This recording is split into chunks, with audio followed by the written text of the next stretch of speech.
Tranquility Base here. The Eagle has landed.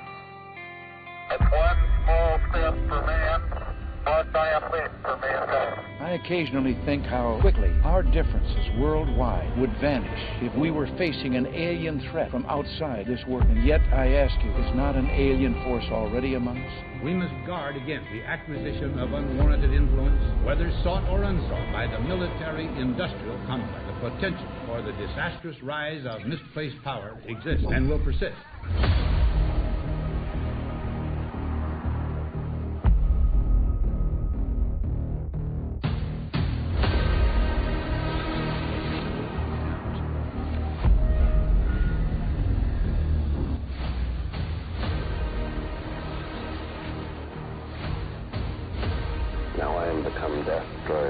In my association with Project Group, they definitely withheld information.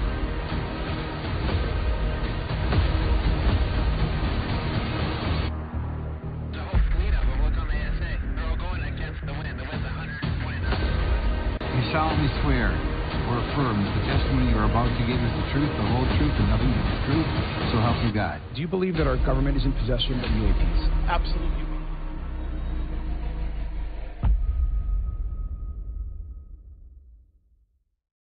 On Total Disclosure, UFOs, cover-ups, and conspiracies, we sit down with a man whose resume reads like a classified science fiction.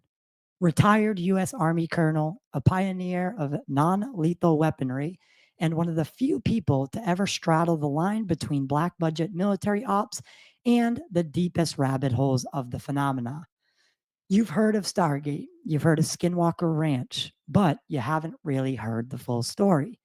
From the man who was there when the veil was thinnest, joining us is legendary Dr. John B. Alexander, military insider, NIDS investigator, and close collaborator with the likes of Robert Bigelow, and someone who's been neck deep in remote viewing, consciousness exploration, the UFO phenomena, and things that quite frankly defy explanation.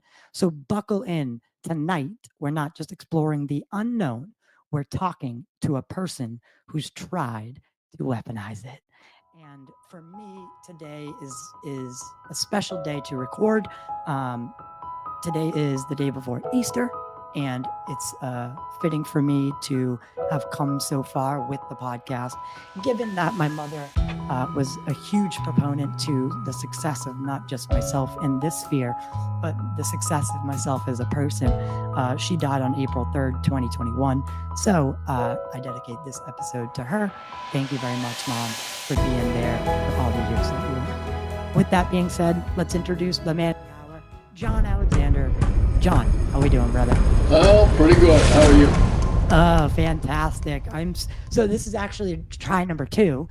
We did an episode a while back, and the file was so corrupted that multiple, what I would call like tech geeks, could not even extrapolate the content. So I don't That's know because they were in there and didn't want it out. Yeah. I didn't want to say it. I'll let you say it. But yeah, it was very weird because the episode was edited. It was essentially ready, and it just I've never had something like that happen before. So we're gonna try to do this again. And I kind of want to do this episode in a linear way. So you've operated in a space that few really ever get close to, where military doctrine meets the mystical. What first pulled you into these unconventional areas of research? Well, that's a little difficult question. When you say research, I've been interested as long as I can remember. One of the stories I tell will date me quite a bit, but I was 10 years old in 1947 when all of the UFO phenomena started getting discussed. I went to a very unusual grade school, which was actually part of a college, which is now the University of Wisconsin at La Crosse.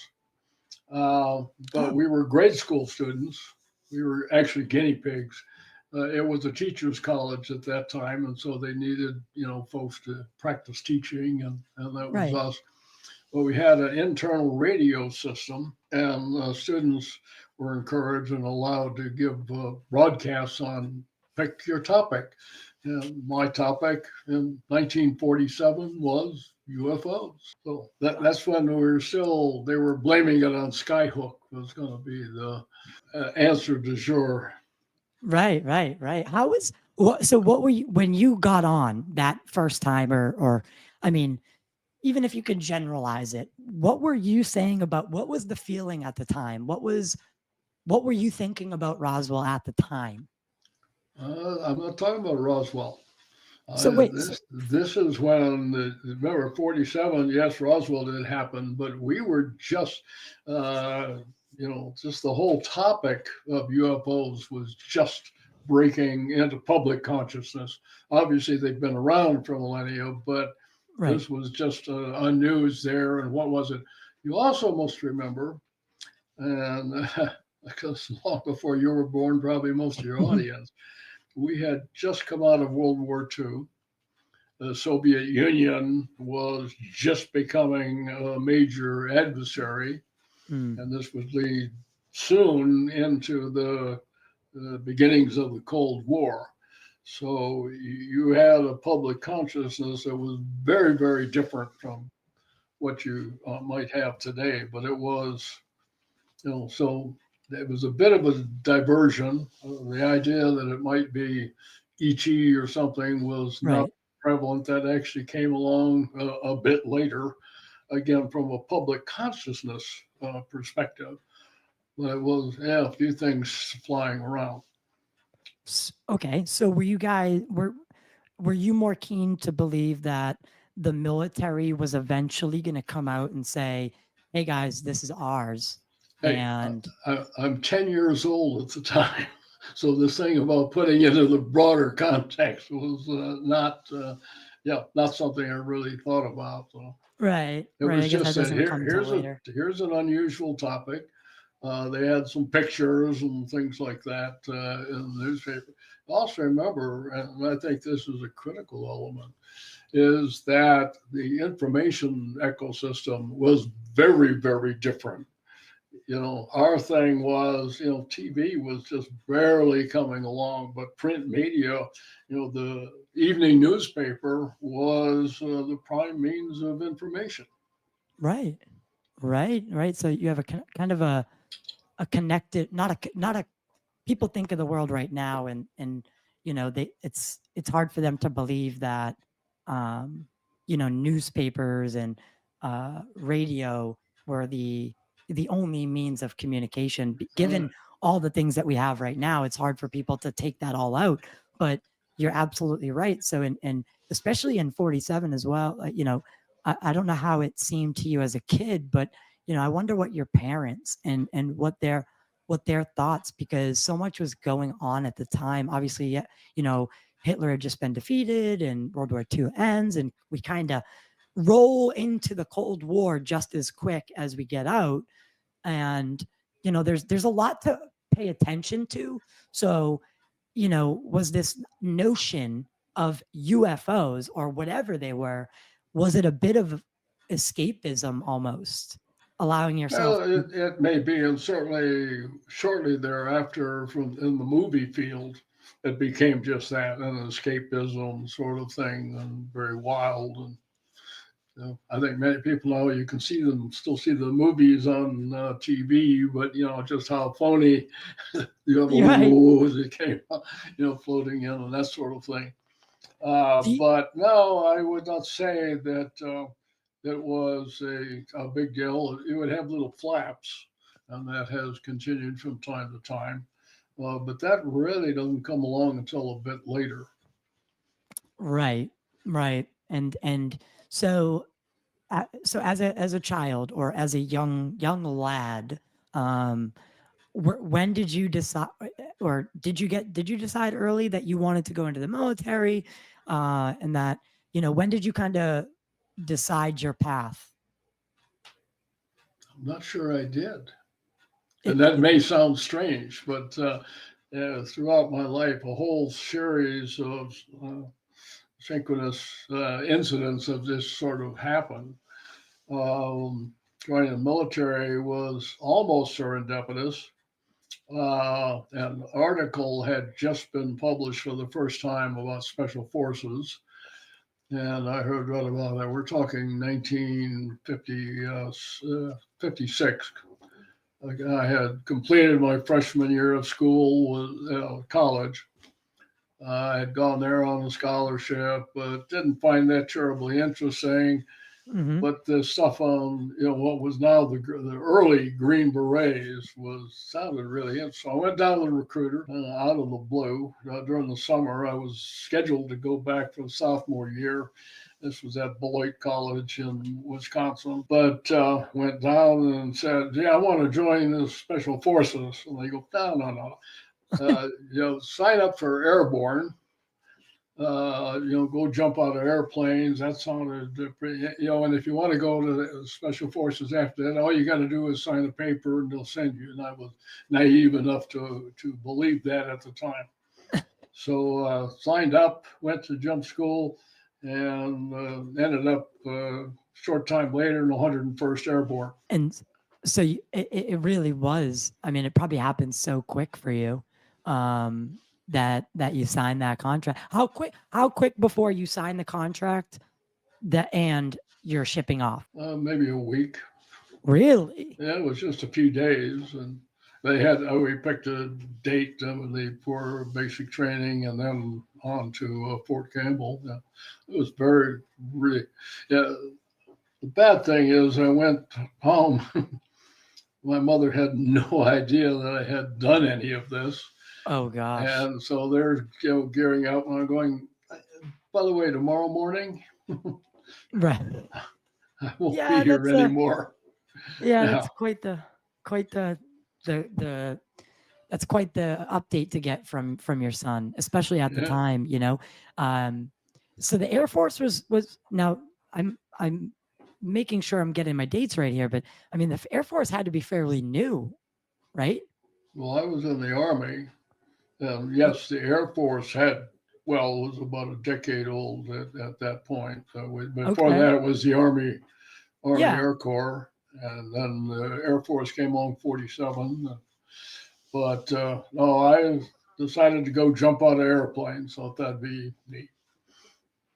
So so I guess my question being is, so when you jump out of airplanes with the Army, it's different than obviously jumping out and being in the Navy. I'm not the Navy, the Air Force, right? So you made the distinction to, go into the Army rather than the Air Force.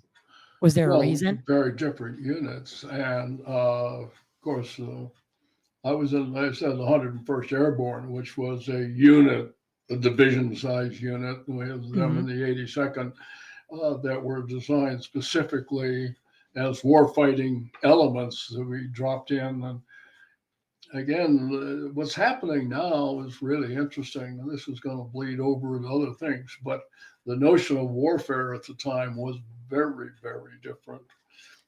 Remember that 45 is the first nuclear weapon. Yes. And so the idea of atomic warfare, what that might look like, was just in the embryonic stage. And in fact, gee whiz, the 101st was what they called the Pentomic Division.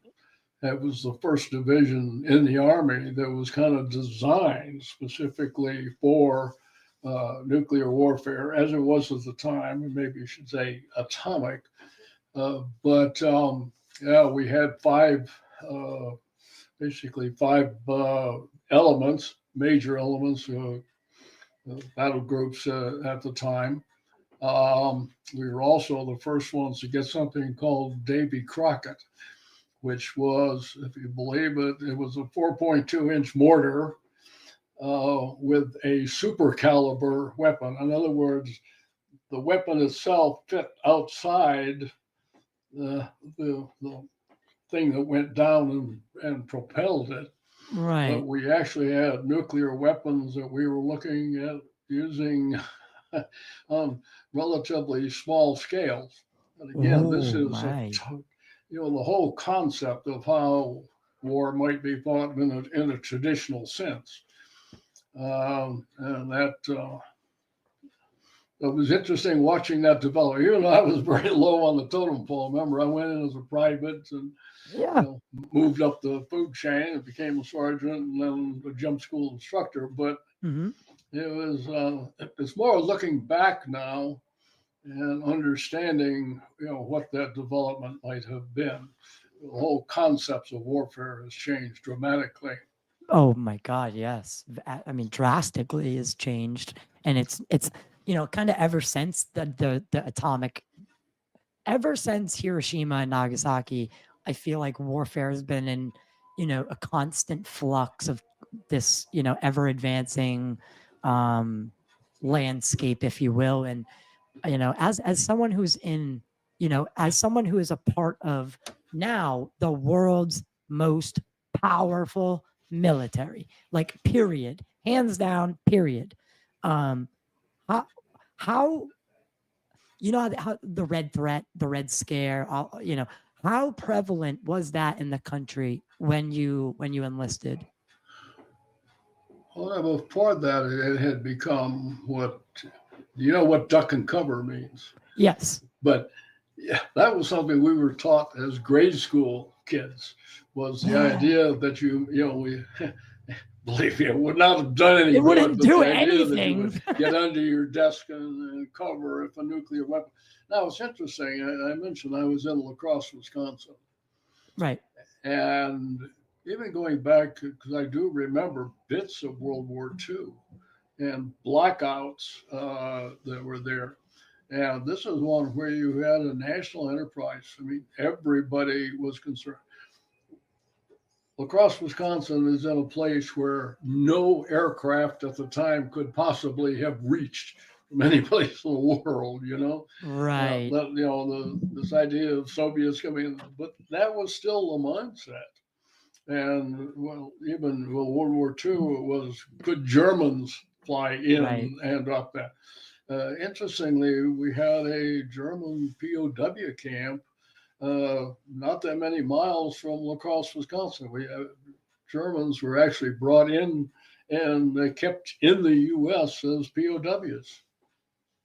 And, Really? and that was, again, from the mindset, we were still aware, worried, could there be a breakout? Could German prisoners escape from the camp near? Yeah, No, these are separate very Germans different from. warfare. So yeah, these are separate Germans than obviously the scientists that came over in paperclip. These are more just like war criminals that are in this the camp No, that no, you're no, talking no, no. about. These are certainly prisoners of war. Remember, this is during the war itself. When people were captured, were actually brought back. Some of them brought back to the U.S. Right, And right. so it was just like if you were shot down over Germany, you went into a German POW camp. Yep. We had people that had been captured, and they just didn't keep them in theater. Wow, that's and to end up in of all places in Wisconsin, not just kind of, I mean, I guess it makes sense though, in the long scheme. So how Well, long are you? ethnically, that area of Wisconsin was very German. My first civilian job was the G. Heilemann Brewing Company, which was a German brewing company. Oh my God! Of course it is. Of course it would be. That my God, and yeah, I mean, I just some for me, for someone like me, obviously living in the time we live in right now, it's hard to understand, if it's ever really been this bad, right? Have tensions ever, seemed like this geopolitically? And I think, it's, if we don't learn from our past, we're doomed to repeat it.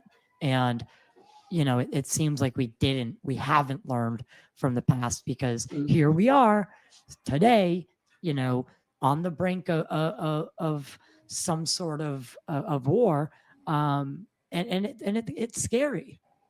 Well, I might mention, and this is fast forward many decades now, um, 20, 2006 or something like that. I was then a senior fellow at the Joint Special Operations University and wrote the first monograph, and it was titled The Changing Nature of War.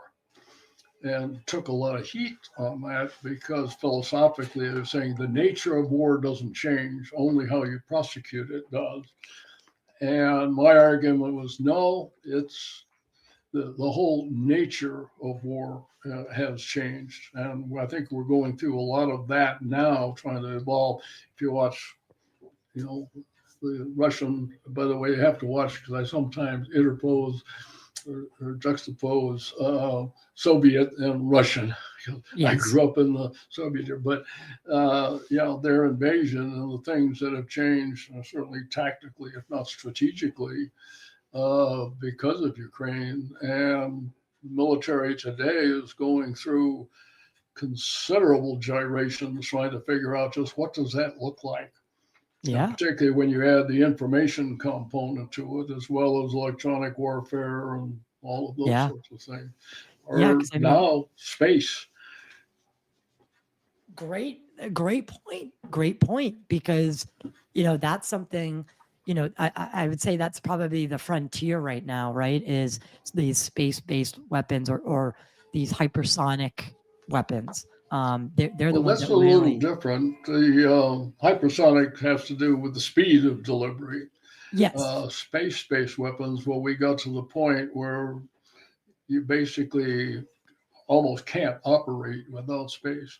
The downside was, when I was a young troop, the one thing you had to do was learn how to read a map and, figure out where you go and plot from point A to point B and that. Right.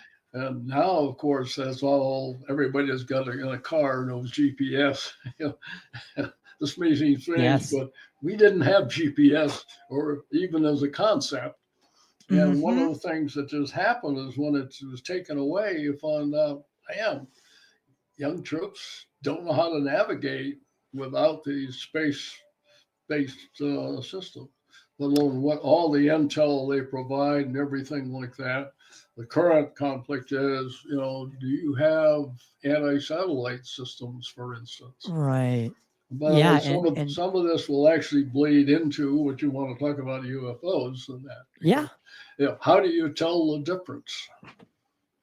Right. On a radar, how do you tell, and that sometimes kind of scares me. I mean, we look at things like, the 1967 Malmstrom incident or the incident that took place in what is now Ukraine, but the former Soviet Union, where instead of the nuclear weapons being turned off, they were allegedly turned on.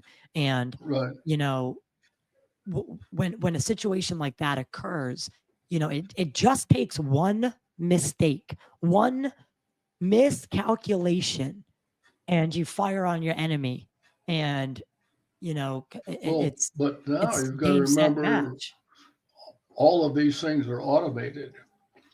The decision-making process, if you read Annie Jacobson's new book, Nuclear Warfare, and it says the president has 6 minutes of notification to make a decision. That's not enough time. And after that, everything is automated. And that's why a single mistake or miscalculation is so absolutely critical. Yeah, her comment on it is that 72 seconds to the end of the world. Correct. And we have this very weird policy that no one seems to bat an eye at. It's use it or lose it kind of deal. So, she really, that book is quite haunting. Like reading it, I had anxiety. I had anxiety because who in the world, I mean, you're saying, let's play hypothetical right now. And okay, you're Donald Trump, right? This guy is already a wild card, in my opinion, right? He's a wild card. Just leave it at that. So what happens if he is put in a situation where he has 6 minutes right? And that's being generous, right?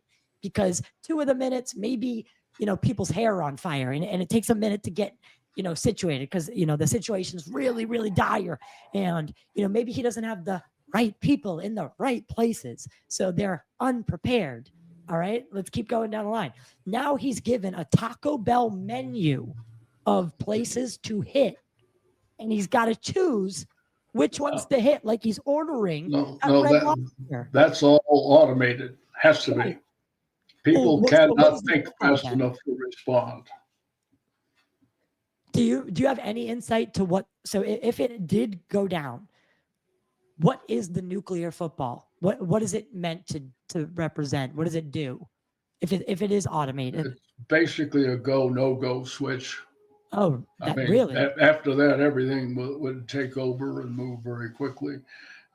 Now, where I see a more critical problem, I didn't know this was the area we were going to into.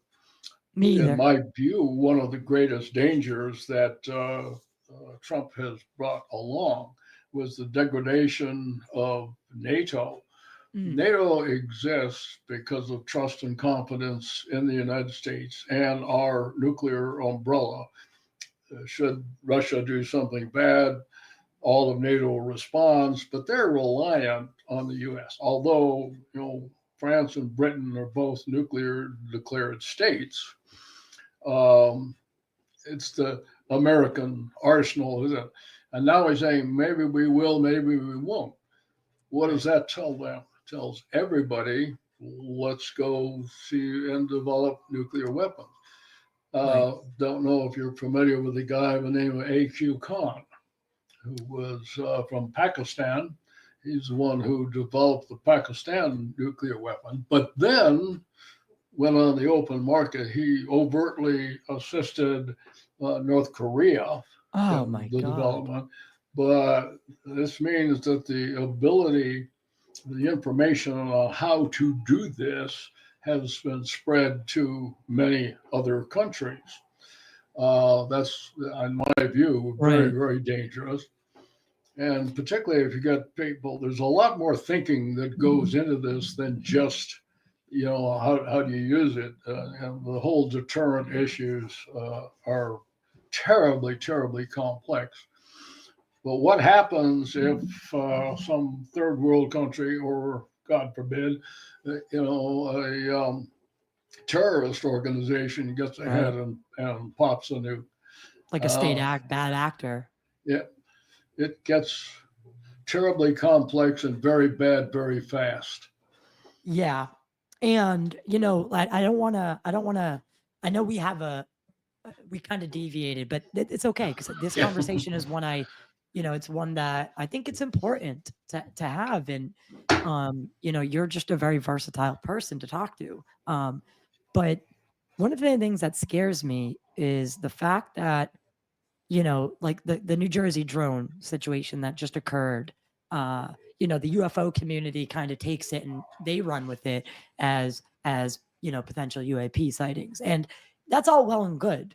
But you also had members of Congress saying that there was an Iranian mothership off the coast, and there was a dirty nuclear bomb that was snuck into a New Jersey port. And, I had members of Congress, I won't say who, because I don't want to do that, but I had members of Congress telling me that. I live in Boston. If something goes off in New York, New Jersey, I have just as much to lose. You know what I mean? We're very close. So, but the problem is when the first one goes off and retaliation starts, training, you just don't put the toothpaste back in the tube. Correct. And it seems that, this politicization of not just warfare, but the politics that contribute and conflate warfare. It's this us or me, it's you or me, it's one or the other, left or right, red or blue. And it's like, oh, guys, pump the brakes, because, we are all human beings here, and we need to coexist. Like, there is nothing that we can't do if our minds are if we're striving towards one goal as a human race, there's nothing we couldn't do. But we're so divided down to the group, down to the how long your hair is. We love to subject ourselves to these groups and divide ourselves. So does that ever you know does that ever bother you? Constantly, doesn't bother me. No, I think we have, tremendous problems right now, and that's why one of Trump's big things. This went back to the first one. Is that I like to be, where you can't figure out what I'm going to do. And that is the antithesis of what is needed for stability. You have to have assurance that if A, then B, and follow that set of rules. And that's why the destabilization of failure to actively support NATO, for instance, actively support Ukraine. I think what we're doing there at the moment is, I know that's internal, not quite UFOs, political situation, but I think our position on that is just totally irresponsible. And switching side, and particularly, again, it goes back to, my whole military career was, Soviets are the big bad guys that are out there. And now we seem to be siding with what happened. It was the former Soviet Union, i.e. Russia. And our reliability is just not, it's not trustworthy. The United States is no longer trustworthy. Right. And I mean, you got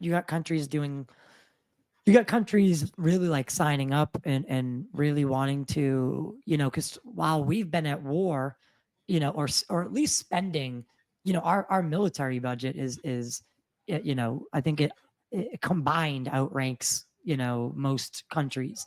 And, while we've been doing that, China has been, building themselves up, and, say what you want about, whether you agree with them or not, but now they're, they got their Belt and Road Initiative where they're, building, they're developing the countries that we won't do business with because, they don't meet certain criteria. Well, China doesn't care.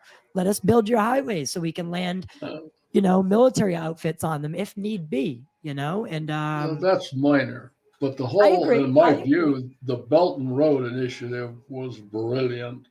Now, it's $1 trillion policy. As you may know, I have been in over 100 countries. I've been all over North, South, East, West Africa. Every place you go in Africa, you find China. You find their influence and stuff.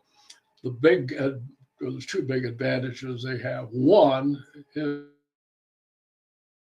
their strategic approach to it, and they've been at this for decades. And yes, there are problems there. It's not just cut and dried, but they've got a plan. They have continuity, and we have these dramatic flip-flops.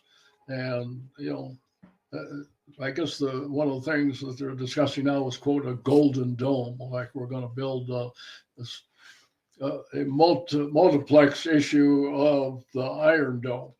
Yeah. Sorry, that sounds to me like Star Wars 2.0.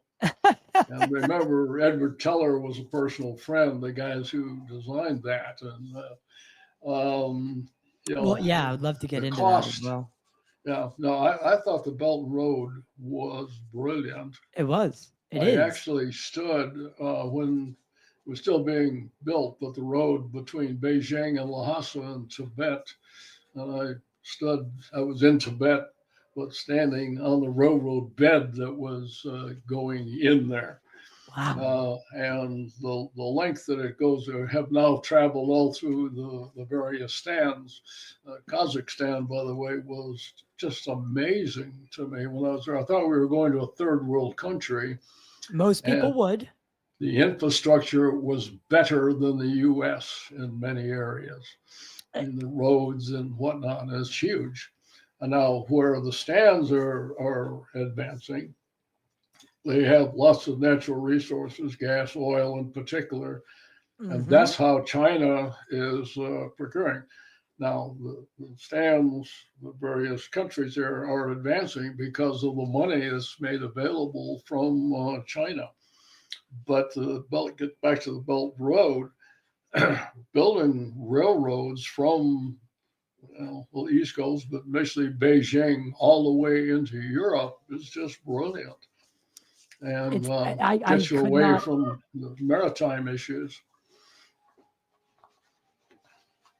I absolutely agree. I absolutely agree. And I, like I said, and I don't mean to, I didn't mean to go on that like tangent, but I think I think it's appropriate. And, you know, it's definitely prevalent, and it's something that I think a lot of Americans are thinking about. You know, just every single weekend in Boston, there are now gatherings. Let's say that, and so people, you know, people want to talk about it, but you know, obviously, I want to talk to you. I want to shift gears a little bit. I want to dive right into Stargate in that area of things. So, what was the atmosphere like inside of a program that was literally training soldiers to see through space and time? Right. Now, formally, I was not involved in Stargate. I was working under General Stubblebine, and we were doing some other things like psychokinesis and advances in NLP studies and things like that. But yeah, it was a remote viewing program. And of course, the Soviets had a system similar. Now, our question really was initially, do you go out and find people with the natural abilities, or do you train? And of course, because of the work of Ingo Swann, who came up with the concept of the matrix, made this a teachable skill. And of course, there's a number of people out there now teaching it. I do want to advise anybody listening, caveat emptor. In other words, be careful on who you're training with and that, because there's an awful lot of just pure bullshit. Absolutely. The people who I was in the secret program and all this. No, you weren't. The people know each other. Now, I was involved with the creation of IRVA, which is probably a reasonable place to go from it. That's the International Remote Viewing Association. And that was created, forget how was it coming up on 25 years ago or something like that. But it's a good starting point if people want to look into it. Yeah. If I can, there's only two people that I actually recommend per se in training, and one's Paul Smith, and the other is the legendary Joe McMoneagle, of course. Right, the Monroe Institute. Yeah. So, do you think that remote viewing, with that being said, you said it became a teachable skill. Now, would that imply, or what is your thought on, is consciousness, is it something that the brain develops or instigates, or is the brain a we're on the wrong receiver? track there. Right. Is the brain the receiver? The brain does not create consciousness. In my view, is the other, that consciousness is fundamental and the physical arises from consciousness. This is not new. This goes back to Max Planck. Yeah. The people saying that. And that would be my view, is that consciousness is one of the things that's related to what we were discussing there, this issue of globalization. In my view, if you're thinking globally, you're thinking too small. Yeah, this is far bigger than just a global issue. Right, and I think it's again, I'm on the same boat as you. I definitely think that consciousness. I think there's no way that I think it comes from, the human brain or the brain in general. I think it's Generated more by meat. right. And that's why we have words like, the muse, and the root word for music and amusement, and all these things, right, is you see that, and then we look, if we zoom out a little bit and we talk about people like Ed Teller, if we talk about people like Einstein, Nikola Tesla, a lot of these great minds have said that they it seems like the universe was working through them as a tool, and they're simply, the third party, if you will, right? And it's coming from the oneness. Obviously, it's not exactly proven, but a lot of these people sound like Tesla and Einstein sound like they were doing remote viewing, but they just weren't putting that label on it. Well, where does information comes from? Yeah. By the way, I was having a discussion with a financial advisor just yesterday on this, and he was talking about China stealing our IP. And Right. certainly there's an aggressive effort there. My point was, if you thought of it, it's exist. The information is out there and can be extracted by others.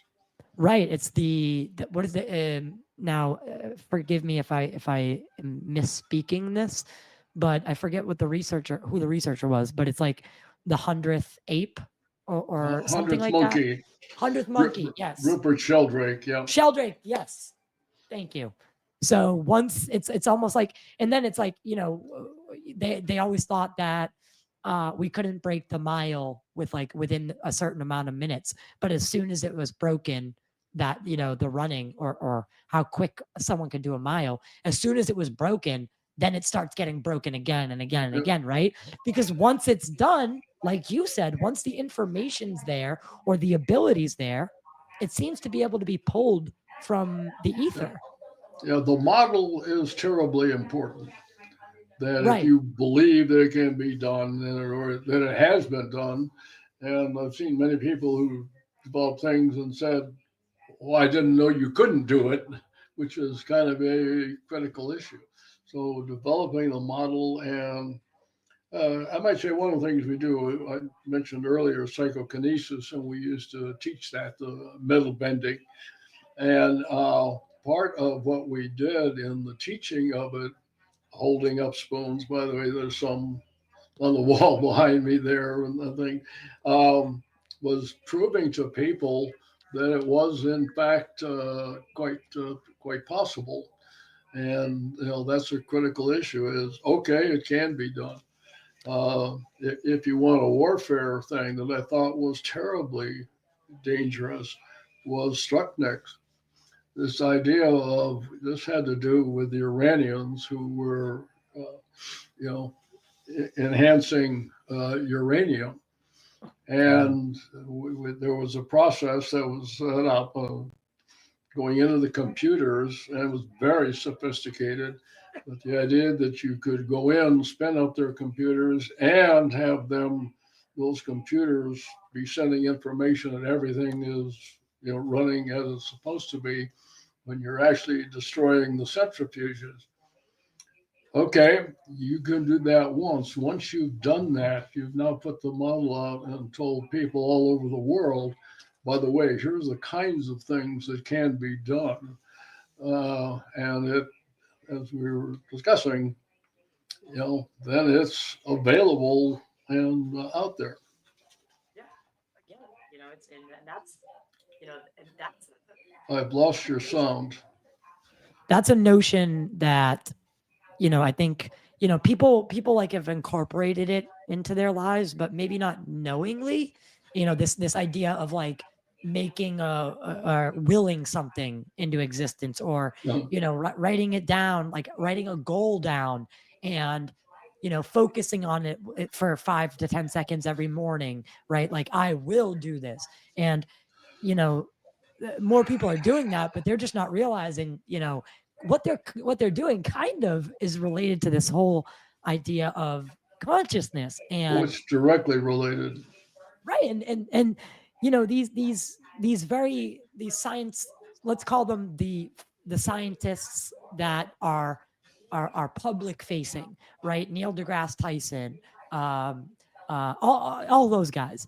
uh you know, you could ask them, are there UFOs? They'll give you some stupid line about, you know, proving or disproving a negative or whatever, and they'll say, you know, get me evidence, and the goalpost always moves for what constitutes evidence.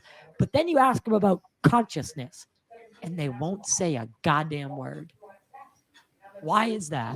Well, the fundamental belief systems here, and you get to eventually to the dichotomy between materialism and potentially spiritualism, or a non-material world, and the importance, of consciousness. But you're back to the issue of, is consciousness a product of brain, or is it something more fundamental?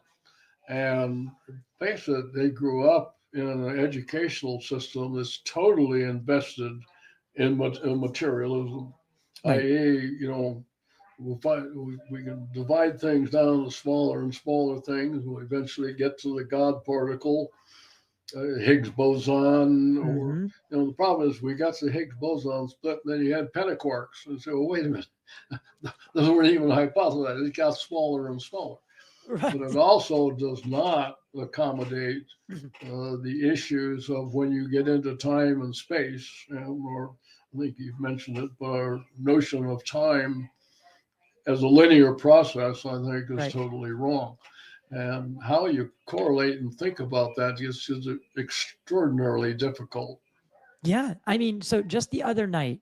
Now, I want you to. I really want to. I wanted to talk to you about this because there is something that I've been thinking about, and it's kind of been a thought experiment of mine. I'm writing a script, like a YouTube script, like a narration, about this, an episode about this.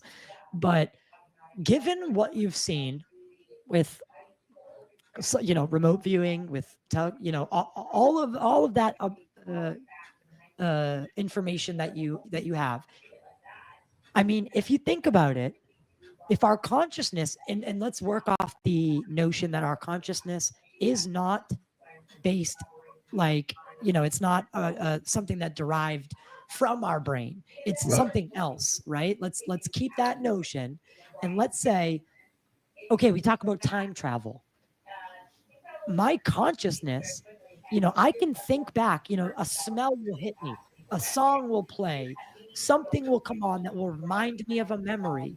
And my consciousness in real time can bring me back to that moment and also experience the now at almost the same time. And also, we can think ahead about possible futures, almost like a quantum computer, and we can, you know, think about a meeting that is a week from now and how it might play out. So, you know, they say that we can't time travel, but aren't we always time traveling? What is time? Well, the issue is terribly complex, but a lot of work, some work has been done on what we call retrocausation. Mm. In other words, changing things in the past. Let me give you, forget the guy's name, but this is kind of critical. What they Oops. did is they took medical files on, I forget what the disease was, but or maybe it was a series of them. And this was an intervention of prayer. And what they did is they prayed for, a subset and not the other. Now, remember, in conventional wisdom, this has already occurred. So you're looking at medical records of things that should have occurred. And when you went back and examine it, find that the ones who were prayed over, although the prayer took place from a time perspective much after all of the medical interventions had occurred, Mm-hmm. and you found out there was a significant change, does that mean you somehow subconsciously selected the files that, I mean, it Right. does look like you can change the past. Right. And that would, because people talk about like something like these paradoxes, right? And that's why that's why that time travel, or at least backwards time travel couldn't be possible. And I'm saying, to myself, I'm saying, well, what is now, or what is the present, except, I mean, what is the present if not just a bunch of nows compiling upon each other, right? It's a bunch of right now, right now, right now. And obviously we've socially agreed to something called, the time, so that we could meet and farm and do all these things. But it's really just a social construct. It's a social agreement. And I feel like we might also have that kind of consensus reality when it comes to UFOs, right? We have, the whole world is not decided that UFOs are real. Some people have, but some people haven't. And we're still Well, working off the notion that there is no such thing. my notion there is that UFOs must be real because all that means is there are things that are flying that you cannot identify. It doesn't say anything about the origin or anything like that. I also, in my UFO presentations, I usually start out with a slide that says, well, what do you mean? How do you describe a UFO? I got little balls of light and I've got craft miles across, hard craft, and thousands and thousands of variations in between. So what's your cutoff for what you expect? Now, the whole discussion on orbs is one of the things now that has gained quite a A bit lot of of traction. is an orb a UFO? Well, certainly something is flying. It's often unidentified, and Mm-hmm.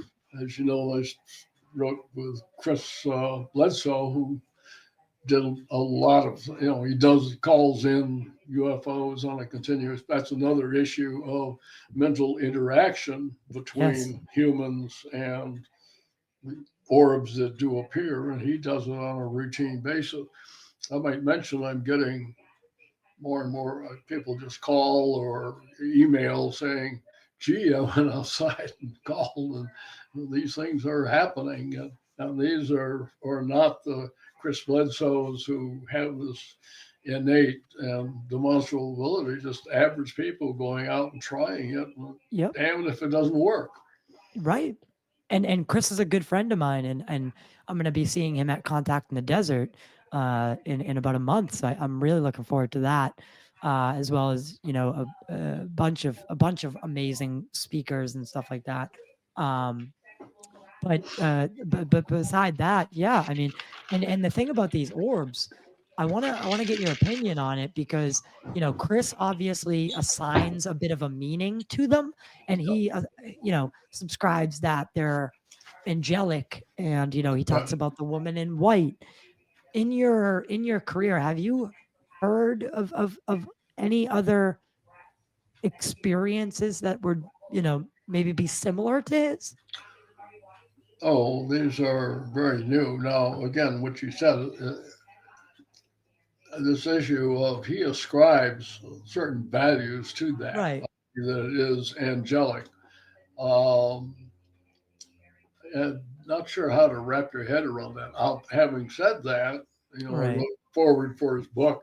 Um, yeah, just amazing things do happen. And I think there's a natural tendency to try to come up with some kind of rational explanation, Right. although it may well exceed our ability to comprehend. Now, and what's, I really think it's, you know, I've been doing a lot of studying on Chris Bledsoe and what he talks about, because Diana Pasolka, another she's a religious scholar. I'm sure you're familiar. I know Um, her. yeah, I mean, she's talked about how what he describes as, what we talk about as orbs, uh, that is actually more, that is a more accurate description of angels in the texts than the cherub that we often see. Oh, and I find that fascinating. I find that fascinating because Other people have said that's, something similar or along the similar lines.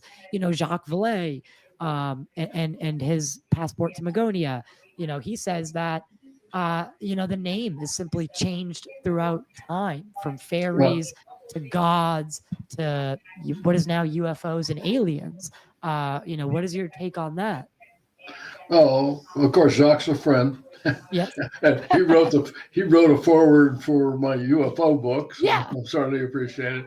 Yeah, that is exactly right. Now, there's interactions with beings, and we talk about ET. I come down, by the way, against what's called the ET hypothesis, extraterrestrial hypothesis, that little gray guys from Zeta Reticuli step Right. in. Not because these events don't happen, they absolutely do, but because that answer is too simple. And I think now the discussion on ultra terrestrials, for instance, are we talking about something as interdimensional or temporal distortion, like you said, Absolutely. i.e., time travel or things of this? Um, and as you know, my background in near death experiences, where we are talking about discarnate entities and work with the mediumship, that all of these things seem to have some validity, and in my view, are all tied together in ways that's almost incomprehensible to us to explain. I would agree. I would agree. I think I think the ultra terrestrial hypothesis, like now that we're starting to open up to things like that, and it's not just, like you said, little gray guys or little green guys or whatever from star system this. It's now we're starting to broaden our horizons. Well, Um, we must remember that there are reports of interactions between humans and sentient non humans throughout the entirety of human history. Absolutely. That they happen to fly in little tin cans is a fairly new wrinkle, compared to these other interactions that have taken place in all cultures throughout the world. Right. And cultures that we are taught in school, they would have no way of ever communicating with each other. That's what we're taught, and we're told that they all just decided. You could argue what we talked about earlier could be, the solution to the pyramid problem. Once it's done, then the knowledge is there to grab. And that's how all these cultures have pyramids. But how are all these pyramids, so advanced, not only mathematically, but they're placed in astrological perfection down to, a couple degrees and account for precession. All of a sudden things start lining up to Orion's belt. And, we're taught, I think we're taught the world is very black and white. And it's not till we get out and Well, experience it's it. a didactic world, and as you're pointing out, doesn't hold up. You're familiar with ayahuasca, I assume? Absolutely, my Yeah. friend. Yeah, Absolutely. I now admit that I've done is not my cup of tea, but my wife is sort of a devotee. But having said that, um, the symbology, the thought used to be that they couldn't possibly have known about, pyramids and that, and yet if you when you get into the visions that occur, I found them, pretty much from things you would see around the world. So therefore, the ancient shamans did not have to, have direct access to it, and thus the information. How do you build a pyramid? Where do you place it? And that is, can be transported instantaneously. So you don't Bingo. have to have physical contact between cultures to have that occur. Bingo. Bingo. Do you now in the program working with NIDS, and we'll talk about NIDS in a minute. Um, but working in the program, did you guys ever try to solve for how the pyramids were built? No. No. No. Now, okay, But that's a huge. You're talking about huge things, and there's books and whole schools of thought on both the information and the alignment and all the things that you mentioned before. But right? I wonder because obviously, like I've talked to the estate of Ingo Swann. I've had the I think it's the niece on, or I think it's the niece on the show. Um, I've had, and then I've talked to other remote viewers and stuff, and the famous RV sessions of like Mars and the moon and beings that may have inhabited Mars at one time, and then them also having these pyramidal and then obelisk type structures, and do you think there's any possibility that a cataclysm happened on Mars and maybe that's why and they left Mars and came here? well, there's several questions in that. It's not one simple one. Right, I agree. Particularly when you say, "Is there any possibility?" You almost have to say, "Yes." Is there a high probability? That's a totally different question. And I think, however, I mean, the whole notion of panspermia, that this, life has been sent out throughout the universe and created in parallel. Um, by the way, I might mention one of the early questions that always comes up: is there life elsewhere in the universe? And the answer to that question is yes.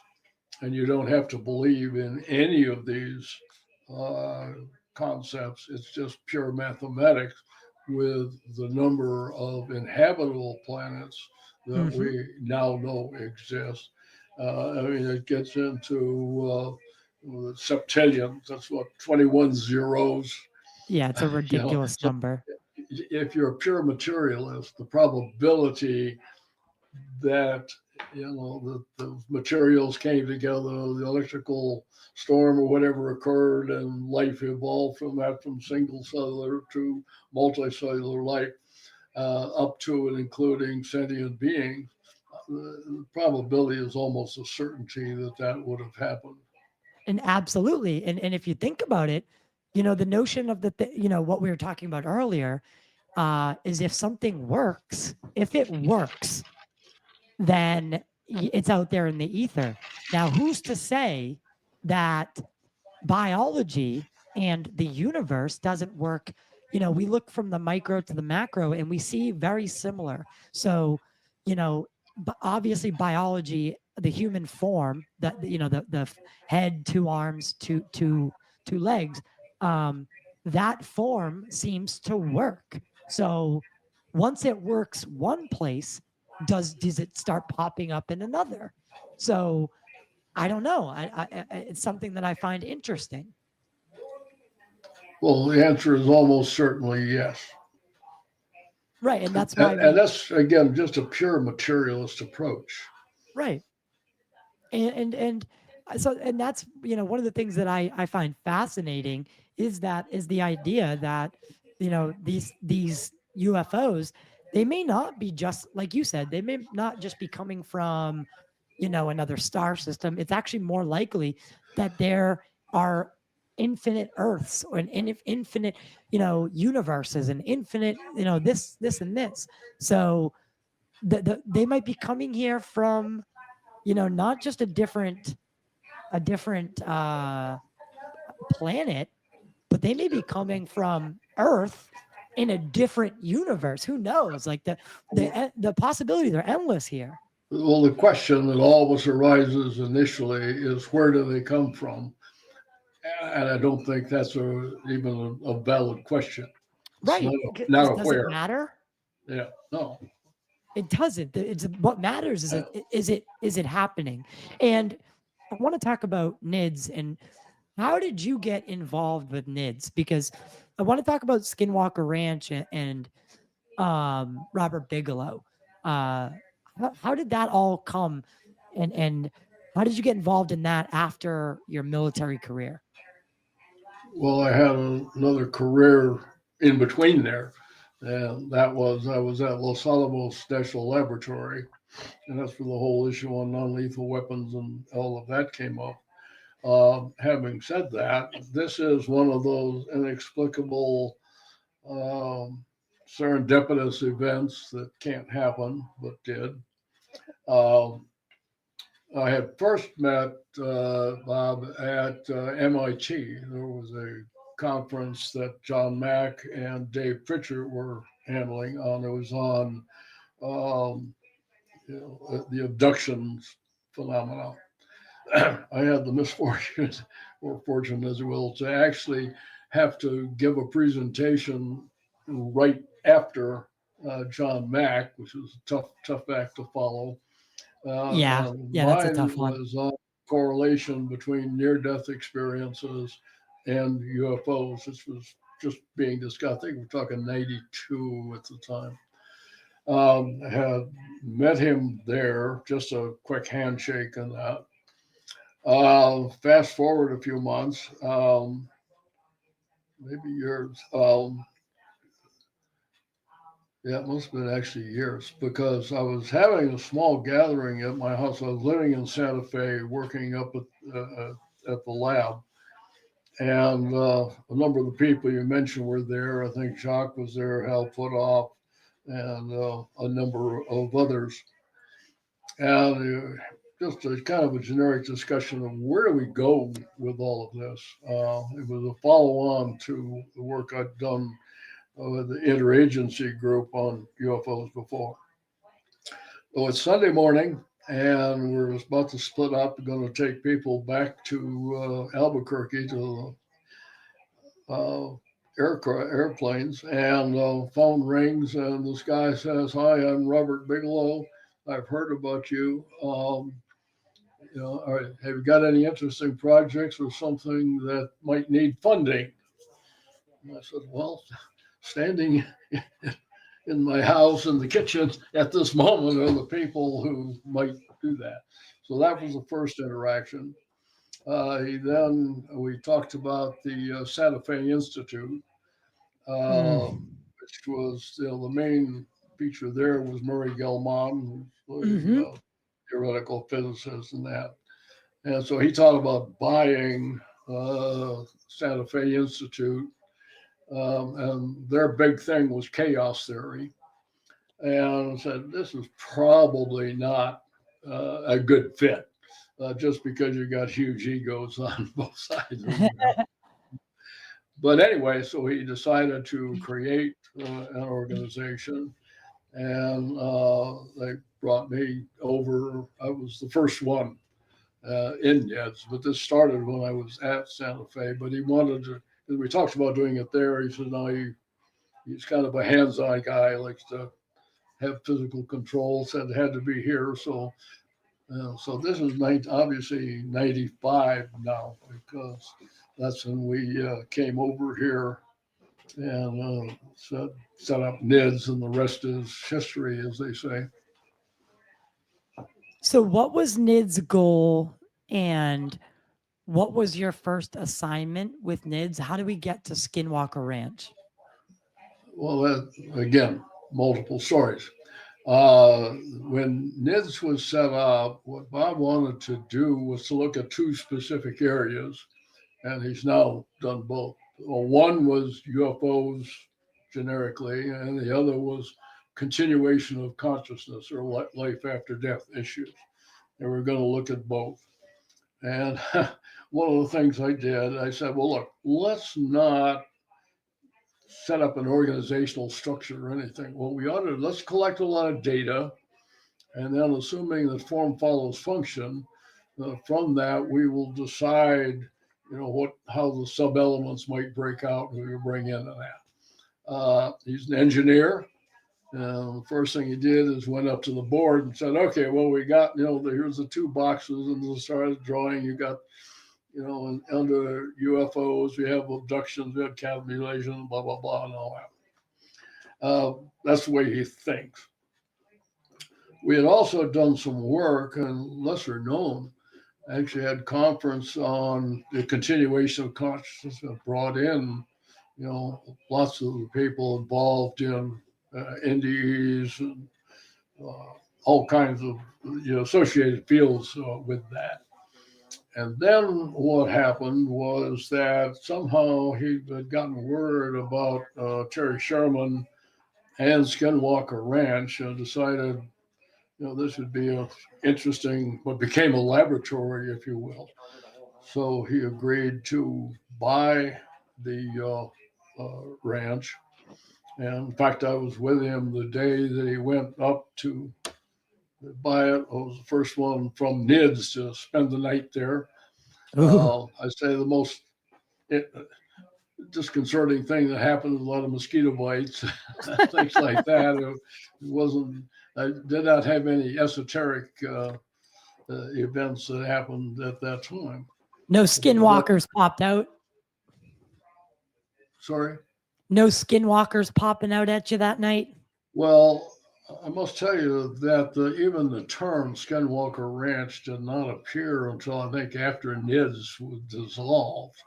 Wow. We just called it the ranch. The ranch. Oh wow! Yeah, I didn't. It was not Skinwalker Ranch. That came along later as the popular literature came along, and so Right. totally evolved from that. Right. That's ironic, actually. So at Skinwalker Ranch, or let's just say at the ranch, I mean, you stay there. You're with Bob when he buys the property. He keeps Terry on as the manager of the property. Did you have any reservations about the property and the story that was being told to Bob? Well, initially we were certainly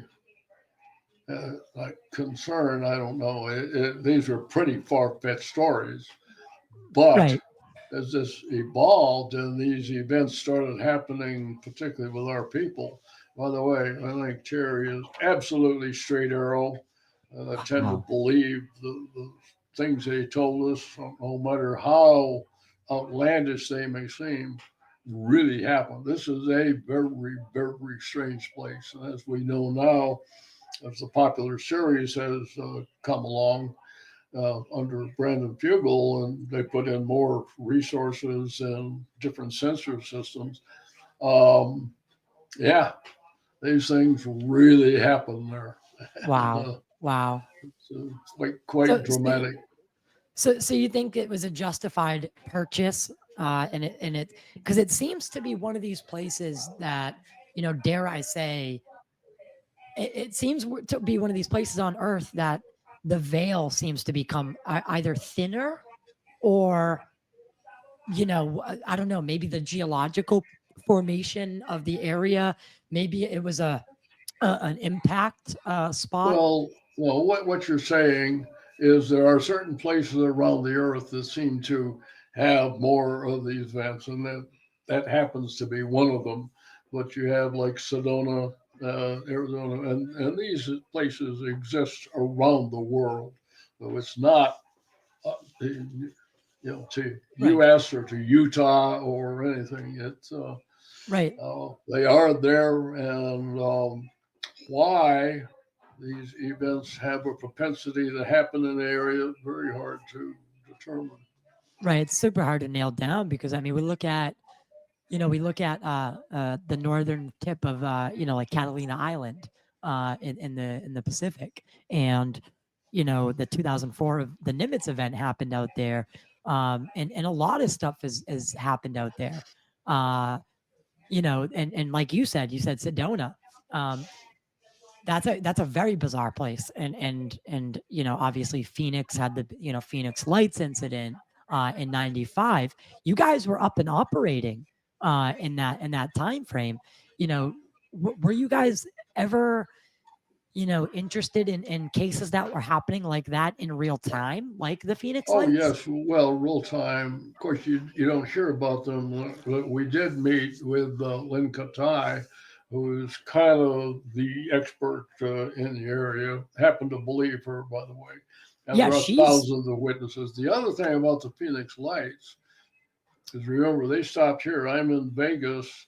the first sightings were here in Henderson, Nevada, and as time synchronized over Kingman, Arizona, to Phoenix on to Tucson and back. So while there were areas that were activity that was concentrated there, that was by no means exclusive.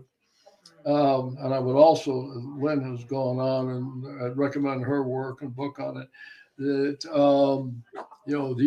it wasn't a singular event. The events still continue. She lives a little above the city and actually takes photos looking down across the valley of things flying around there. Have you seen? Because I'm sure you have, because you've talked to her. Dr. Katai is someone that I should be having on the show very, very soon. And when I was talking to her, she sent me pictures from multiple different years. Yep. The same day or in that same time period, it seems to be recurring. Another person I should mention, though, was Jim Delasoso, and he was doing the photographic analysis, and we met with him as well. And that was particularly of, quote, the Phoenix Lights. That was the stuff that was shot. And no, that wasn't the, Maryland Air National Guard dropping flares. Yeah, no way. No way. And they tried to demonstrate it two different times. They tried to do an exercise that would show the public it was flares. Both times. I mean, flares. I mean, it's, you honestly sometimes think, like, how stupid does the military or government think that the populace is? I mean, there are of course things that you can get by us, right? Like this drone situation. But the Phoenix Lights being, a giant craft that was videoed for more than 5 or 6 minutes. We know flares, they would not be able to remain in that constant level. It's not a feasible excuse. Do you think that the Phoenix Lights was an incident of, these unknown species, or do you think it could have been a reverse engineered craft? No. Well, second one is no, it's not a reverse engineered craft. But one of the things I would take mild objection to when you say the government or the military. As you may know, in my presentations, I have a picture that says the Pentagon says. Now, the next slide is the Pentagon says nothing. It's a big stone building with 29,000 people right. and 30,000 opinions. Right. That's and that's something that the UFO community, I think, needs to hear again and again and again. It's like, because with one narrative, they'll say, oh, the government's lying to us. And then in another narrative, in the same sentence, they'll say, yeah, well, the government hasn't come out and confirmed that. And it's like, all right, which way are we going here? Are they, do we trust or do we not? And it's like, come on, guys, like, get your act together a little bit here, right? Well, it's one or the other. Well, we now have Arrow, of course. And I don't think they're doing themselves any favors. I was interviewed by them and came away, certainly less than enthusiastic. And I think there are stretches on trying to explain things have been bad. The other thing that's happened, of course, is all domain anomalies. Well, things like, the Chinese balloon and all of that get thrown in, which is something they can deal with. Right. Come up with a solution. But that, too, became very political, of course. Very. But, they supposedly speak, and the problem is they've been caught coming out with kind of some ridiculous answers that, you get so much counter evidence that it's kind of hard to, but that is officially like the DOD position or things like that. Right. But that's and it's venturing into the political arena again, but the crap just hit the fan. The issue of the Guagua, the Venezuelan gang, and how the defense or the intelligence community put out a memo that said there's they do not work for Maduro in Venezuela, and if that's being used as an example of the rationale for invoking the War Powers Act, which is Right, right, and then that's a whole situation, that I'm hesitant to touch just because, but I think it's a, I mean, it just shows you how, again, it goes to say that we need to hold our government and our military and our intelligence community, we need to hold them accountable, and we need to hold them not the just whole issue is accountable. where it does come together is in credibility Yes, of statements. And we're going to have this is the source or whatnot, and yeah, yeah, I problematic. agree.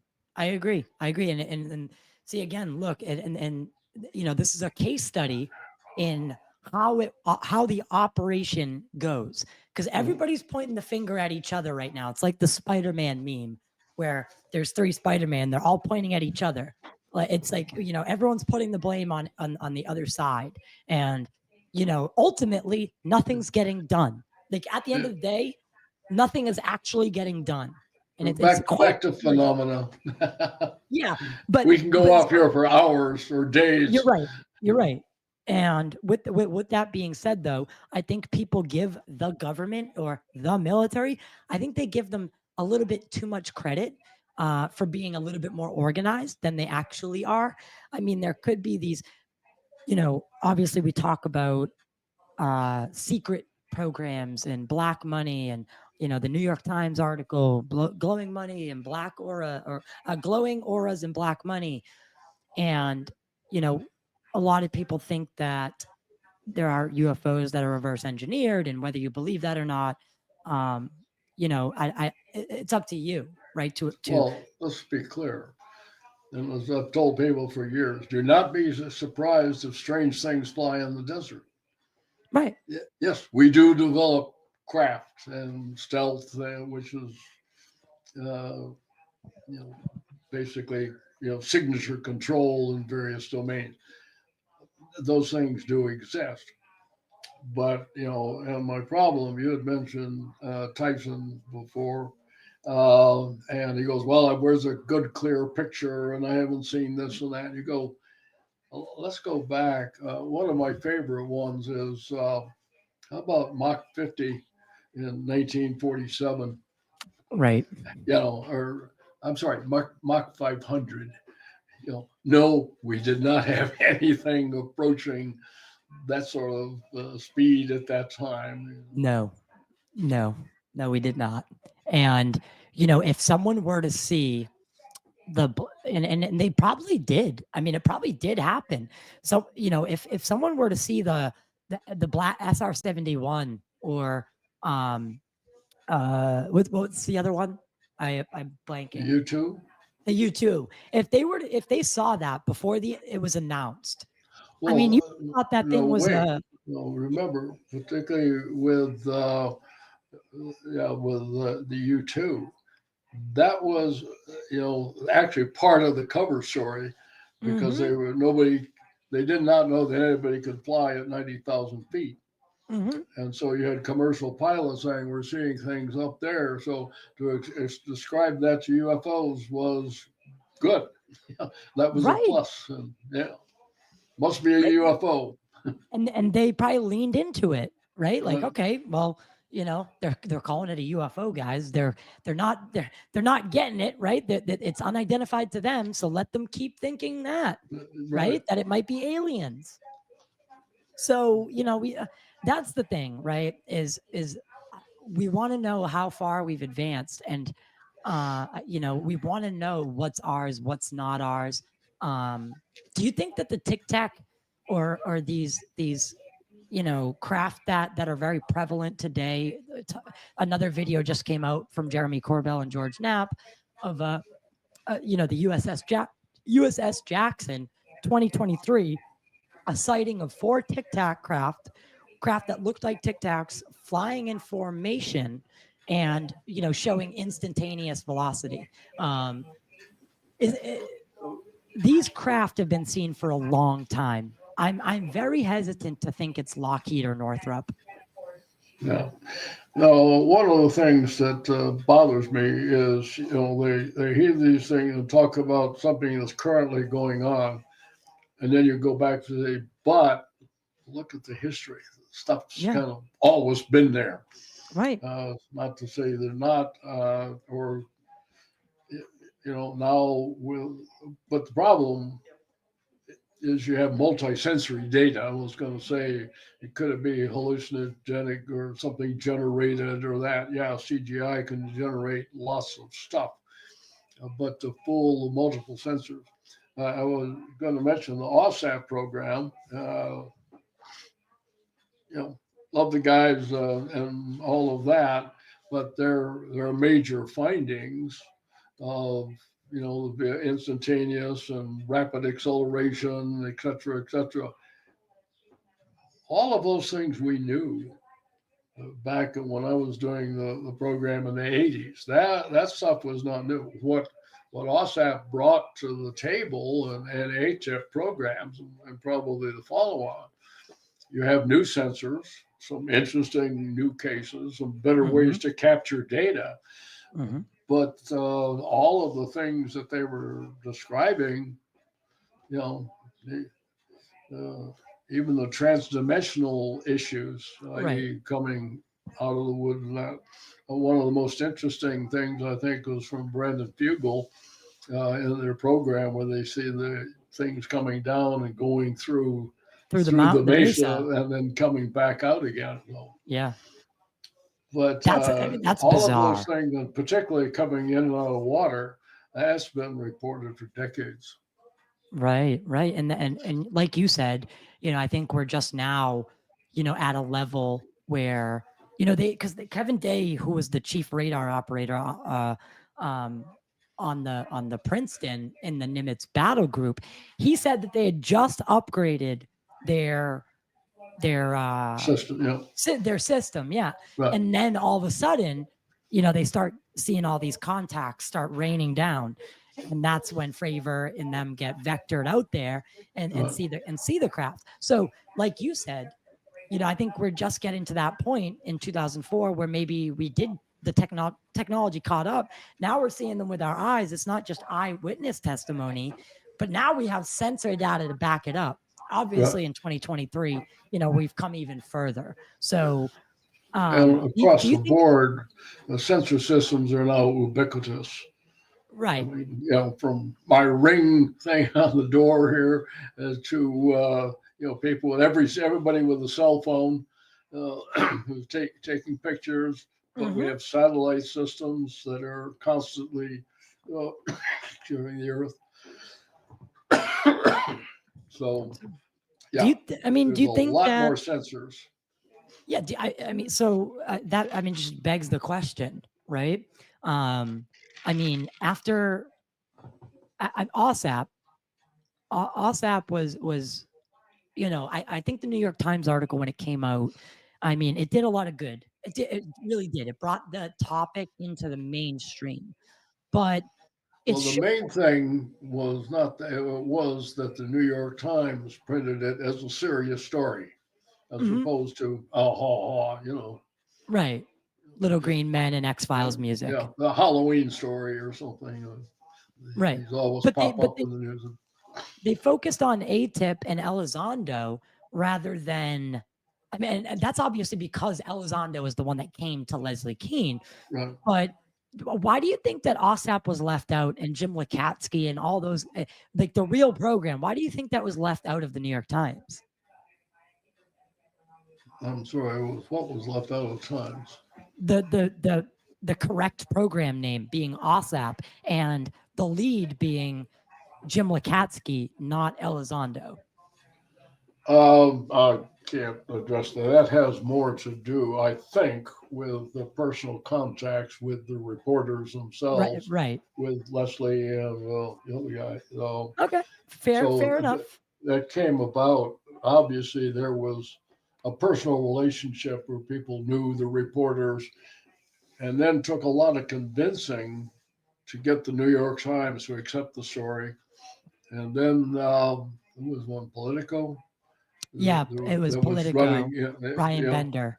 The question then is who gets the first story, and then they had to work out to get them released, and that's in the news media, politics of that.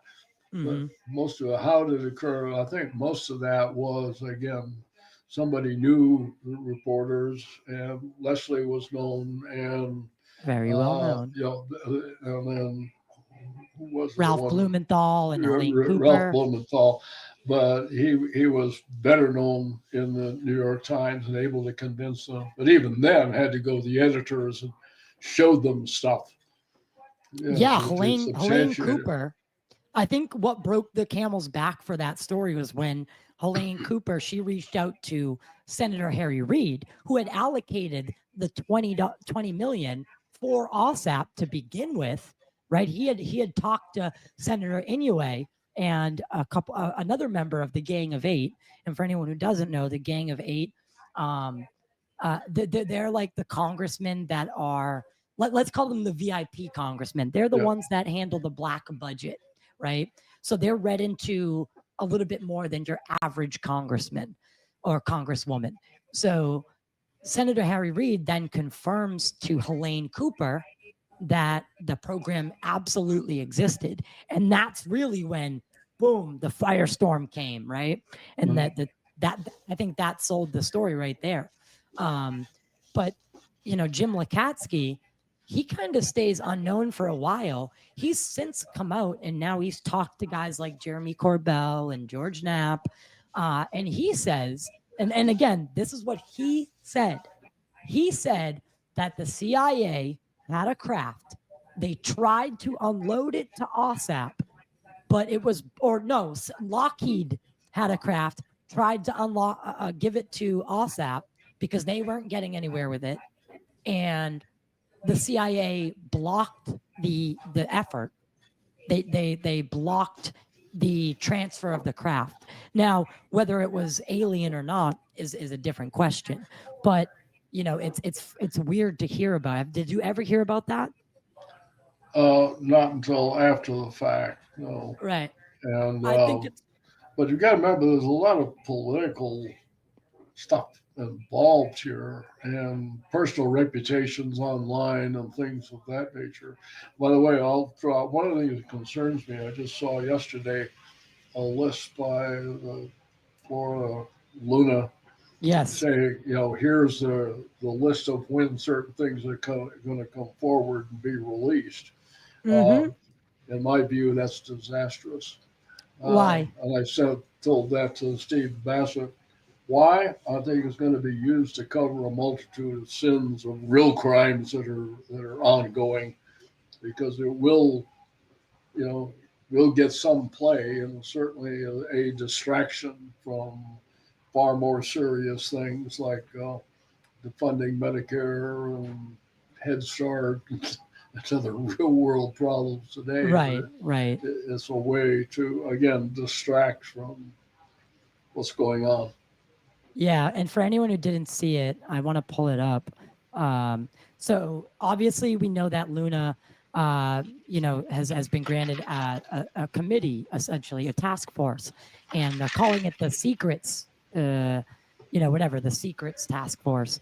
But April 29th, they're expected, and this is what they're saying, obviously, that they're going to be going into a skiff, and then there's going to be a hearing. And that's what you said. It's almost like, here's the left hand, don't look at the right hand. So terrible timing, and this is where you get the mix between, you really would like to understand the phenomena, Well, I don't Right. think we can. I think all the best you're going to get are probably some new data on these phenomena that are occurring, as opposed to here are solutions. If Right. you mentioned the thing with Lukoski, uh, he claims they have a craft and just can't get into it, Hmm. sort of thing. Right. Um, okay, It's what ve- I'm looking for in all of these is what's useful. What right. is other than just saying, "Wow, things happen." To no, that's okay. How does this advance humanity today? Right. I agree. I mean, I agree. And that, I have a couple more questions, and then, we can definitely do a another episode in the future as well. Cause I could talk to you for hours because you're so, I mean, you're just you're very intelligent and you've done so much with your Thank you. career. Well, we have It talked for blows me hours. away. Yeah, right. And we have now. But I do want to. I have two questions Okay. for a members only section that I'd like to do after we wrap up in a couple minutes. So it's a new thing I'm doing. So that everyone, there'll never be an episode that's behind a paywall. I don't think that's fair to anybody, but there's going to be bonus segment for the members of the show that only they get to see, and it's only a couple questions. I don't think that's, I don't think it's too crazy to do. I wanted to talk to you. So after, I mean, you said it before. I mean, you've said it before. I love seeing you on Skinwalker Ranch, that TV show as well. I love that Brandon has been bringing you in to, kind of supplement and inform the investigation, because I do think that what's going on at Skinwalker Ranch right now with Fugel, I think it's one of the biggest investigations, the most expensive endeavors into actually researching and getting data for the phenomena. And I really think that more civilians are going to start doing this, and that's how we'll get results. But you've said before that disclosure has already happened in bits and pieces. What do you believe the public still isn't ready to hear, or perhaps something that's not being told? What are they? What are they So, not? so what do you think that there's something about the phenomena that the public won't isn't ready to hear? I think the question is different. And remember, I have talked about what I call precognitive sentient phenomena, and this is Mm-hmm. at the ranch. And the difference here, not are you ready to hear, is what is the phenomena ready to reveal, That's a which is good answer. quite different. And what I said was, the reason I called the PSP, it seemed to know how we were going to respond to an event before it had occurred. And the classic that I use here is there was a infamous one with cattle. It was during calving season, and Terry went out, drives across the thing, and he finds a newborn calf. And he tags it and weighs it, and then drives on and finds another newborn, tags it and weighs it, and he comes back, and calf one is dead. Not only What? is it dead, it's been eviscerated and exsanguinated. There's a bone missing, there's an ear is sliced off. There's about, it varies on the number of 40, 50 pounds of stuff that's just missing from it. And so during exsanguination, they said, oh, the blood just flowed into the ground in the area. Yeah, right. So, well, we had George Onett, who was a DMV, who was there, and there was a slaughterhouse nearby. So I said, go to the slaughterhouse and get blood, and which they did. Got a couple quarts of, maybe a couple gallons of blood. Come back and you pour it on the ground in an area near there, but a different place. And when you came back, weeks later, you say, the blood was poured down there, and there's no blood over here where this calf was exsanguinated. So obviously the blood didn't just go in the ground. Well, again, I think the intelligence of controlling this knew that we were going to do that sort of thing. And as I've said, there's a it, and I do not know how to describe it, but it is in control. And so the So issue of, what you say, what do we need to know, or what are we willing to know? It's what's it willing to tell us? Because it so kept morphing. This was the key thing. The phenomena kept morphing. It was always one step ahead. Lots of time the cameras were set up. Now, what Brandon has is much more sophisticated than we did at the time, but we had the cameras on 24/7 and would end up reviewing them. And what would happen is something would happen just off camera. And well, then oh it was yeah. like, oh, you like this? Try this. And then you get something that's just different. So, again, it's in control. And I think that has to do with also whatever messages are going to be made available. So with your thought being that the phenomena, of course, now that you phrase it like that, I mean it's pretty easy to think about that. Okay, obviously the phenomena is in control ultimately. um do you think that there are some humans, or maybe a faction, or someone that is representing the human race to the phenomena and maybe is in on it? Well, I think the question again is a little different. There was a I Gallup agree. poll that was taking place a couple decades ago, and that had to do with basically is ET here.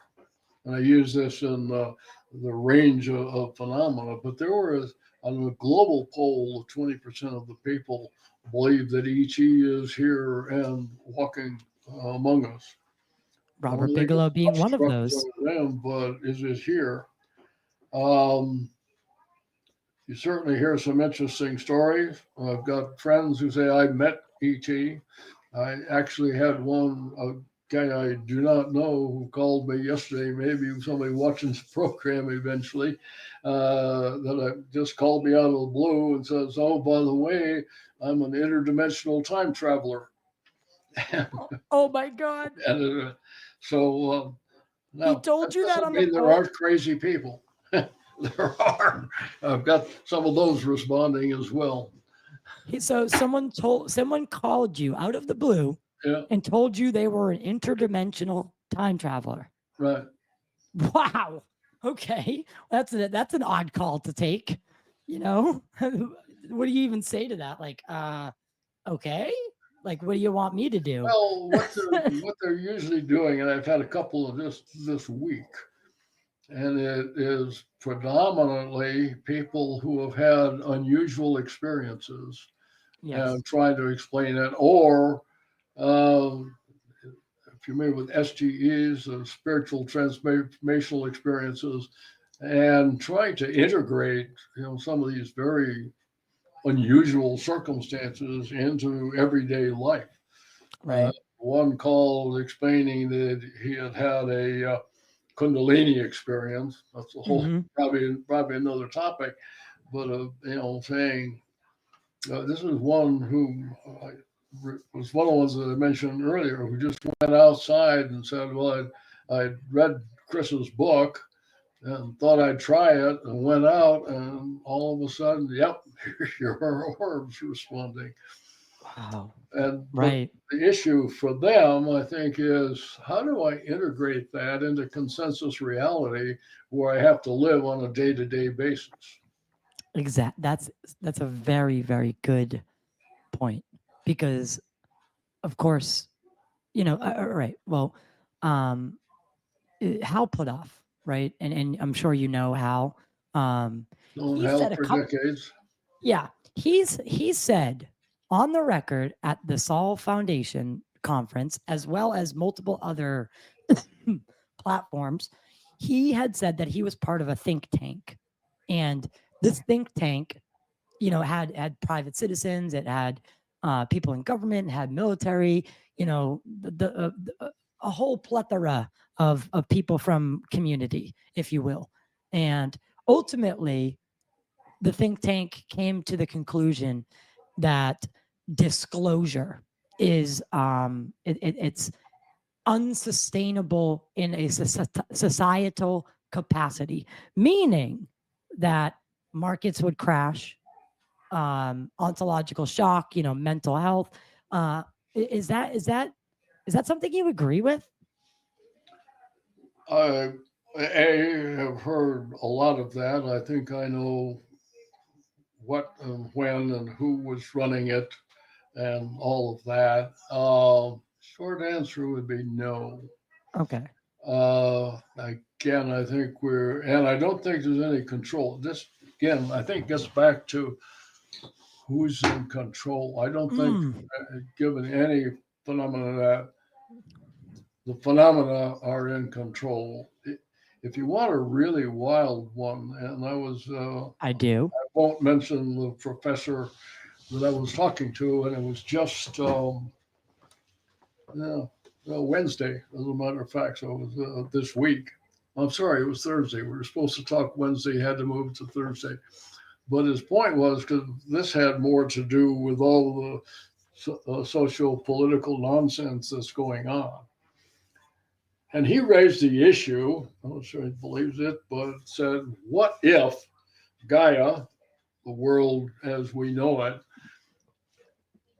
is in a self-protect mode, this consternation that's going up, that the world is protecting itself from these parasites, us.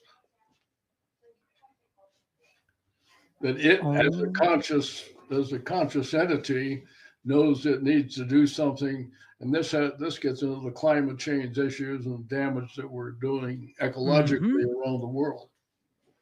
Right.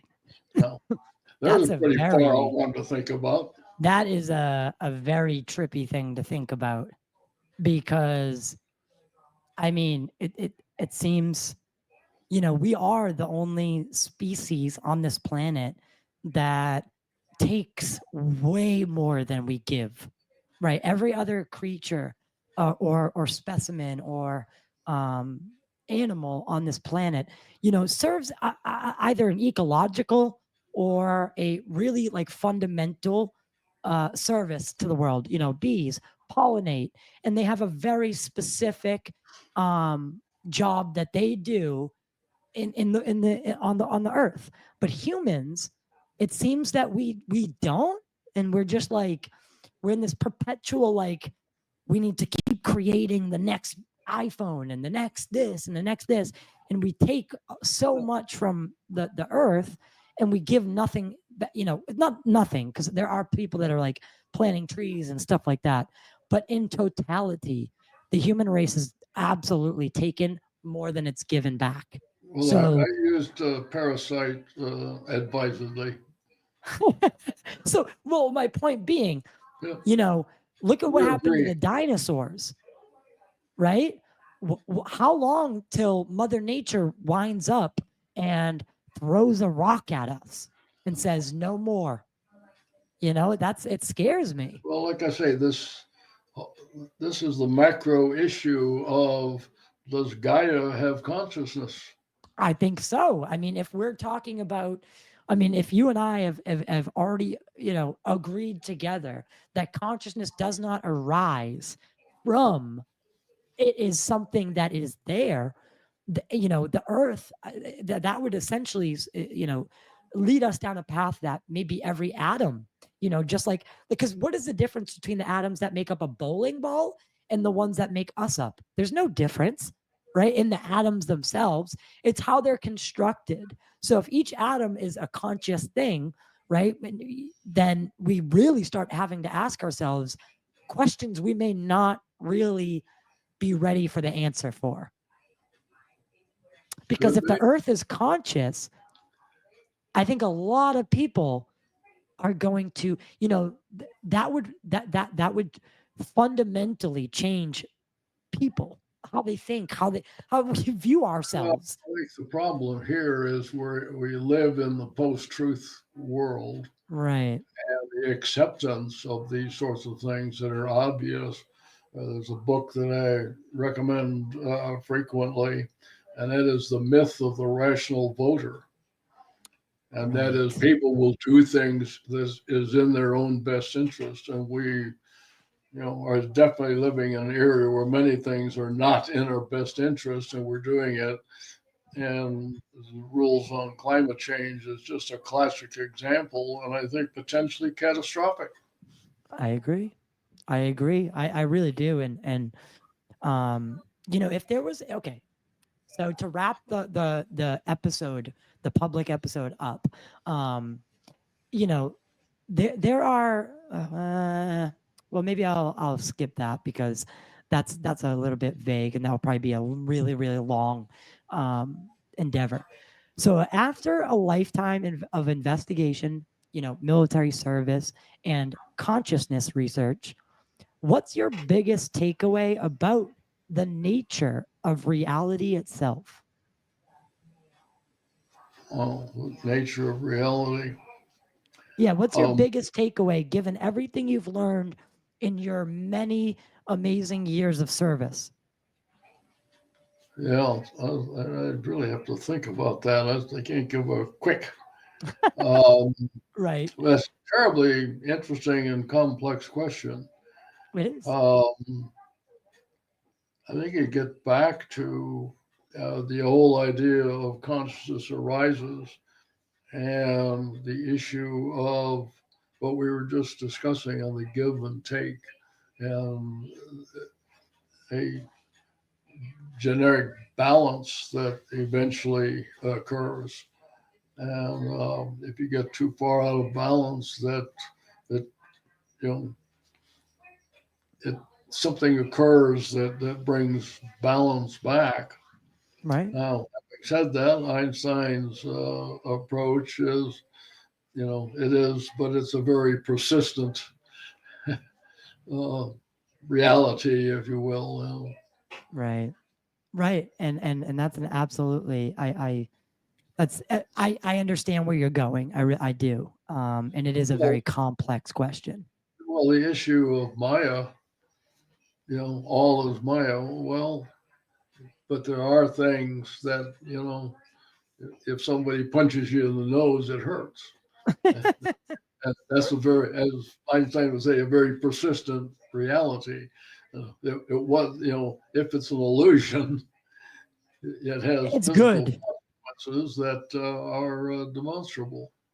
Absolutely. And that's a great sending off point. So for obviously, I want to say thank you so much for doing today's episode, especially day before Easter. I have a couple more questions for you.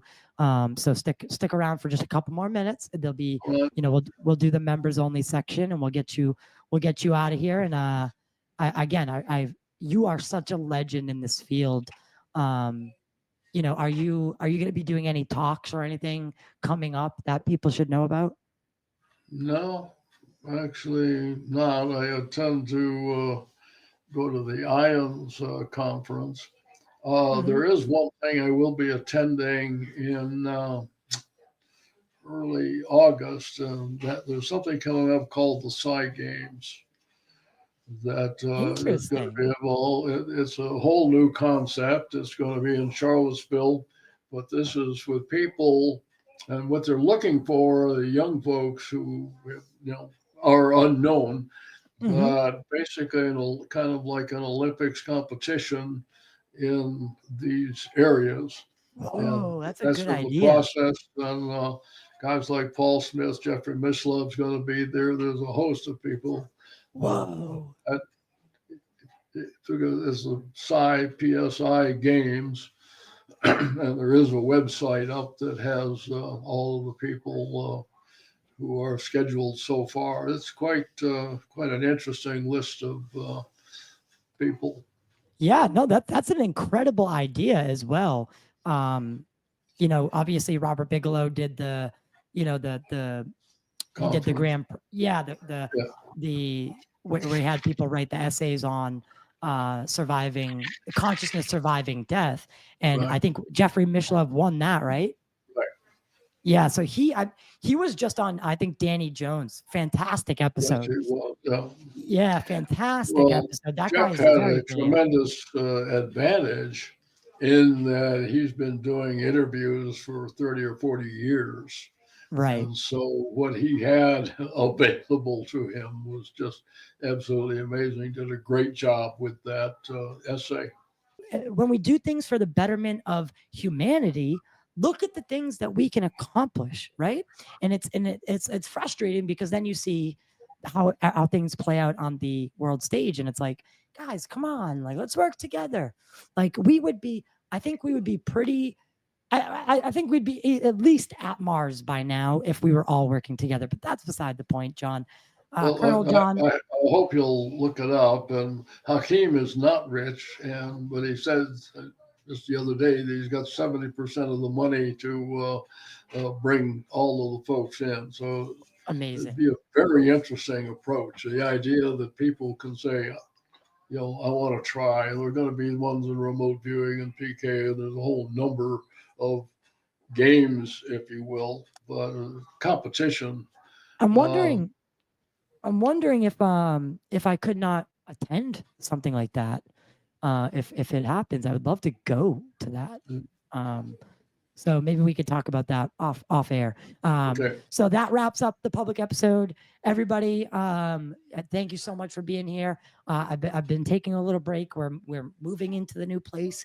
We're kind of settled in, but I'm still doing I'm doing this episode from our living room because the studio won't be ready until after I get back from Contact in the Desert in June.